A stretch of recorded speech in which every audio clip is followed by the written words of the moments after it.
أعوذ بالله من الشيطان الرجيم. بسم الله الرحمن الرحيم. السلام علیکم ورحمۃ اللہ وبرکاتہ. لمحہ الاقران میں خوش آمدید. آج آپ کی خدمت میں میرے اور آپ کے پیارے محبوب پیغمبر جناب محمد رسول اللہ صلی اللہ علیہ وسلم کا ایک عظیم الشان فرمان پیش کرنے لگے ہیں. خود بھی سنیں، عمل پیرا ہوں، صدقہ جاریہ کی نیت سے دوست احباب کے اندر شیئر بھی کریں. آؤ اس کو پڑھنا شروع کرتے ہیں.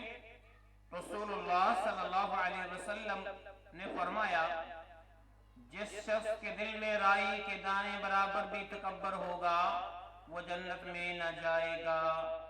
اس پر ایک شخص نے سوال کیا، اے اللہ کے رسول صلی اللہ علیہ وسلم، ہر شخص چاہتا ہے کہ اس کا لباس اور جوتی وغیرہ اچھے ہوں، تو کیا وہ بھی جنت میں نہ جا سکے؟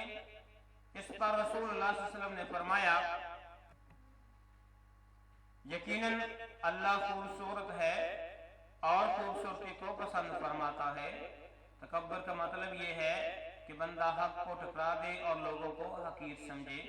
تو میرے بھائی، اس دور کے اندر، دنیا کے اندر اس بات کا خیال رکھنا نہایت ہی ضروری ہے.